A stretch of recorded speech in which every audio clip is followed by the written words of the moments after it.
John Curtis Holmes, August 8, 1944 – March 13, 1988, better known as John C.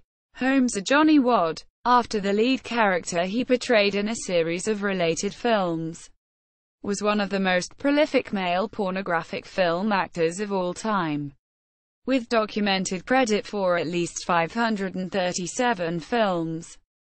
Holmes was best known for his exceptionally large penis, which was heavily promoted as the longest, thickest and hardest in the porn industry. Although no documented measurement of Holmes' actual penis length, girth or tumescence has ever been confirmed, near the end of his life, Holmes attained notoriety for his reputed involvement in the Wonderland murders of July 1981 and, eventually, for his death from complications caused by AIDS in March 1988. Holmes was the subject of several books, a lengthy essay in Rolling Stone and 2 feature-length documentaries, and was the inspiration for 2 Hollywood movies, Boogie Nights and Wonderland. Early life. Holmes was born John Curtis Estes on August 8, 1944, in the small rural town of Asheville, Ohio, about 25 miles, 40 kilometers, south of Columbus. He was the youngest of 4 children born to 26-year-old Mary June Barton Holmes, but the father's name, Carl Estes, a railroad worker, is left blank on his birth certificate.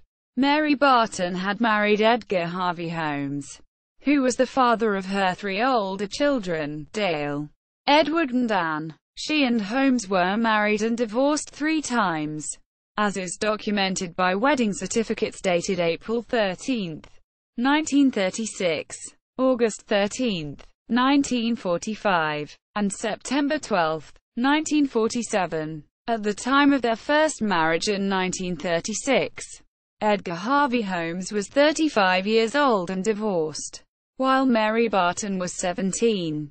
After divorcing for the 3rd and final time, Edgar and Mary each married 1 more time.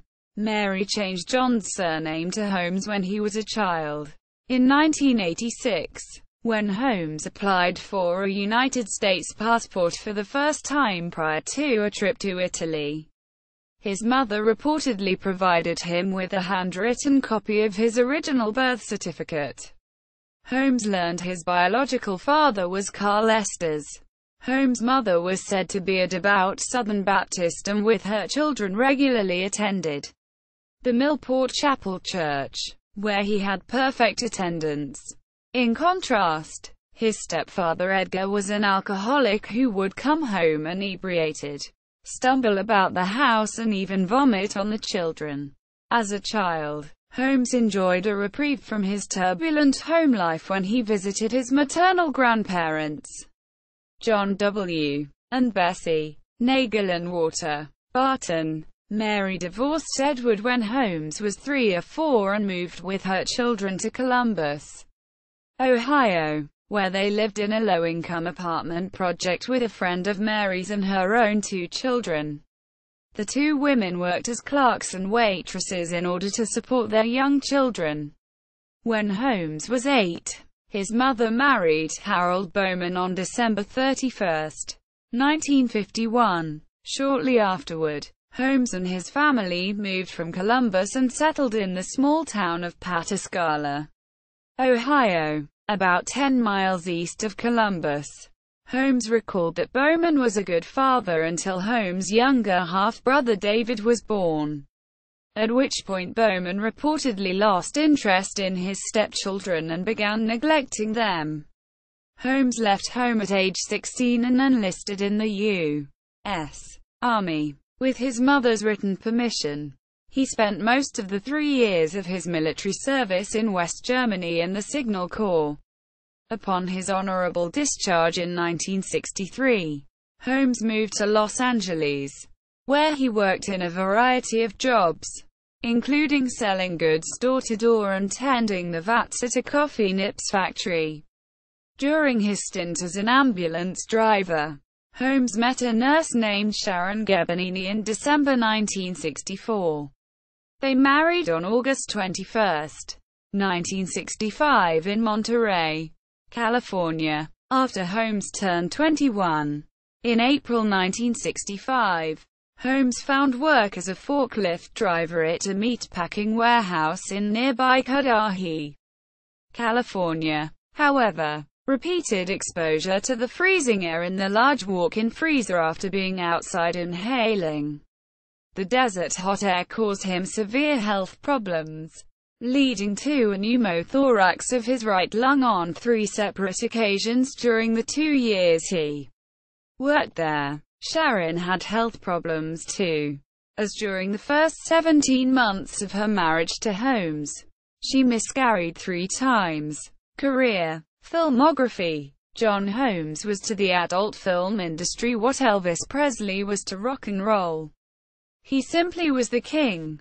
Determining the number of films Holmes made during the early part of his career is difficult, because the ad copy rarely named him. Copy that did usually used entirely inconsistent names. For example, one early Swedish erotica brochure from 1973 has 5 loops featuring Holmes, each citing a different name. In 1971, Holmes' career began to take off with a porn series built around a private investigator named Johnny Wad, written and directed by Bob Chin. The success of the film Johnny Wad created an immediate demand for more Johnny Wad films. Chin followed up the same year with Flesh of the Lotus. Most of the subsequent Johnny Wad films were written and directed by Chin and produced by the Los Angeles-based company Freeway Films. With the success of Deep Throat, 1972, Behind the Green Door, 1972, and The Devil in Miss Jones, 1973, porn became chic. Although its legality was still hotly contested, Holmes was arrested during this time for pimping and pandering, but he avoided prison time by reputedly becoming an informant for the LAPD. Holmes' handler during his time as an informant was LAPD Vice Detective Thomas Blake. Said Blake of his involvement with Holmes, "It was a pleasure working for him." By 1978, Holmes was alleged to be earning as much as $3,000 per day as a porn performer. Around this time, his consumption of cocaine and freebasing were becoming an increasingly serious problem. Professionally, it affected his ability to maintain an erection, as is apparent from his flaccid performance in Insatiable, 1980. To support himself and his drug habit, Holmes ventured into crime, selling drugs for gangs, prostituting himself to both men and women, as well as committing credit card fraud and various acts of petty theft. In 1976, he met 15-year-old Dawn Schiller, who became his girlfriend. After Holmes became desperate for money, he forced her into prostitution and often beat her, which he did at least once in public. Number and gender of partners. In the 1981 feature documentary Exhausted, John C. Holmes, The Real Story, which was made about his life and career by director and confidant Julia Street Vincent, Holmes claimed during an interview segment that he had intercourse with 14,000 women. The number had in fact been invented by Holmes to help salvage his waning image. Holmes later joked to psychologist Fonda L. Peltu, Ph.D., who had counseled Holmes in 1982 and other inmates during her employment at L.A. County Jail, that he was exaggerating the number, which was actually 13,895. The true number of women and men with whom Holmes had sex during his career would never be known. After his death, his ex-wife Sharon claimed to have come across a footlocker plated in 24K gold leaf, which contained photographic references to Holmes' private work, and which she burned. His performances included at least one homosexual feature film, The Private Pleasures of John C. Holmes, and a handful of loops which contained anal sex with men, drugs and the Wonderland murders. In late 1980, a mutual friend introduced Holmes to Chris Coxx, who owned the Odyssey nightclub. In turn, Coxx introduced Holmes to Eddie Nash, a drug dealer who owned multiple nightclubs, including the Starwood nightclub in West Hollywood.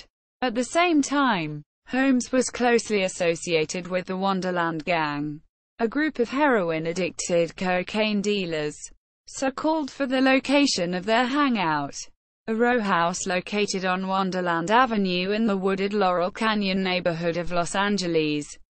Holmes frequently sold drugs for the gang, after stealing money during a couple of drug runs as well as using more than his share of the gang's drugs. Holmes was in trouble with the gang in June 1981, allegedly in exchange for his life. He told the gang's leaders, David Cleland and Ron Launius, about a large stash of drugs, money and jewelry Nash had in his house. Holmes helped to set up a robbery that was committed on the morning of June 29, 1981, a scenario that was represented in the films Boogie Nights and Wonderland. Although Holmes was not present during the robbery, Nash apparently suspected Holmes had a part in it. After forcing Holmes to confess to his participation and threatening his life and those of Holmes' family, Nash dispatched enforcers and Holmes to exact revenge against the Wonderland Gang. In the early hours of July 1, 1981, 4 of the gang's members were found murdered and a 5th severely battered and near death in their row house.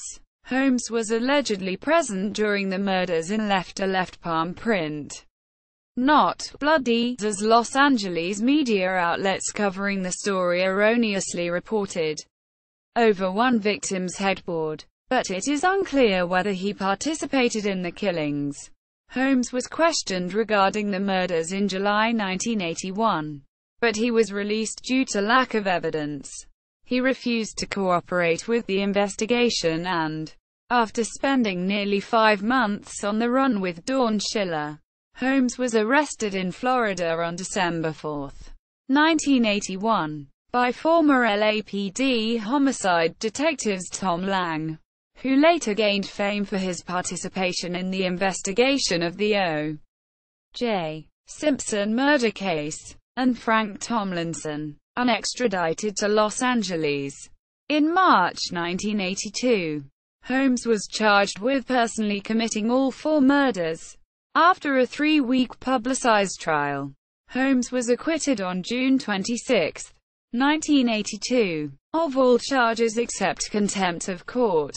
The Holmes murder trial was a landmark in American jurisprudence, as it was the first murder trial in America where videotape was introduced as evidence. Later life and death. After his release from L.A. County Jail for contempt of court in November 1982, Holmes quickly resumed his career in porn with a new generation of porn stars. His drug addiction continued off and on and, although work was still plentiful, it was no longer as lucrative as it had been, given the explosion in the use of cheaply made videotapes that saturated the porn market. Most of the feature porn films and videos he made during the 1980s were little more than cameo appearances. In February 1986, 5 or 6 months after testing negative for the virus, Holmes was diagnosed as HIV positive. According to his second wife Laurie Holmes, he claimed that he never used hypodermic needles and that he was deathly afraid of them. His first wife Sharon Gavanini and friend, former colleague Bill Emerson separately confirmed later that Holmes could not have contracted HIV from intravenous drug use, because he never used needles. During the summer of 1986, Holmes was offered a lucrative deal from Paradise Visuals, which was unaware he was HIV positive, to travel to Italy to film what were to be his last 2 pornographic films. Holmes' penultimate film was The Rise of the Roman Empress, originally released in Italy as Carne Bollente, for director Riccardo Schicchi. The film starred Holmes, the later Italian Parliament member Ilona Cicciolina Staller, Tracy Adams, Christoph Clark and Anne Boleyn. His final film was The Devil in Mr. Holmes, starring Tracy Adams, Anne Boleyn, Karen Schubert and Marina Hedman. These last films created a furore when it was revealed later that Holmes had consciously chosen not to reveal his HIV status to his co-stars before engaging in unprotected sex for the filming. Not wanting to reveal the true nature of his failing health, Holmes claimed to the press that he was suffering from colon cancer. Holmes married Laurie Rose on January 23, 1987, in Las Vegas, after confiding to her that he had AIDS. During the last 5 months of his life, Holmes remained in the VA hospital on Sepulveda Boulevard in Los Angeles. He died from AIDS-related complications. According to his death certificate, cardiorespiratory arrest and encephalitis due to AIDS, associated with lymphadenopathy and esophageal candidiasis. On March 13, 1988, aged 43, his body was cremated, and his widow Laurie and mother Mary scattered his ashes at sea, off the coast of Oxnard, California. Personal life. Significant others. In August 1965, Holmes married a young nurse named Sharon Ann Gavanini at Fort Ord, California. Their divorce was finalized on October 19, 1984. In 1975, he met Julia Street Vincent on the set of his film, Liquid Lips, which was being produced by her uncle Armand Atamian. Holmes and Street Vincent remained close until 1981 and the Wonderland murders. St. Vincent produced the ersatz biographical film of Holmes' life, Exhausted, 1981. In 1976, Holmes, then 32 years old, met, courted and ultimately began a sexual relationship with 15-year-old Dawn Schiller. After descending into severe drug abuse, he beat and prostituted Schiller, who in December 1981, while they were in Florida fleeing law enforcement following the Wonderland murders, broke free and was persuaded by her brother Wayne to turn Holmes into the authorities. In her memoir, The Road Through Wonderland, Surviving John Holmes, 2009, Schiller also described her and her sister Terry's observations that John was a voyeur who looked through their bungalow windows in Glendale, California, as well as strangers' hotel room windows at the Biltmore, Palm Springs. In 1982, Holmes met his second wife Laurie Rose and they married in January 1987, which made Holmes stepfather to Rose's young son. Charitable work. Despite the notoriety and infamy associated with Holmes, he devoted significant time to charities involving the environment. He was involved with Greenpeace and was known to campaign and collect door-to-door for charities such as Save the Whales and Save the Seals. Hobbies. Holmes enjoyed clay sculpting, woodworking, and outdoor activities such as visiting beaches, camping, fishing, and hiking. Holmes was uncircumcised. Penis size. Holmes' main asset in the porn business was his exceptionally large penis. No definitive measurement or documentation verifying his penis length or girth exists, leaving its exact size unknown.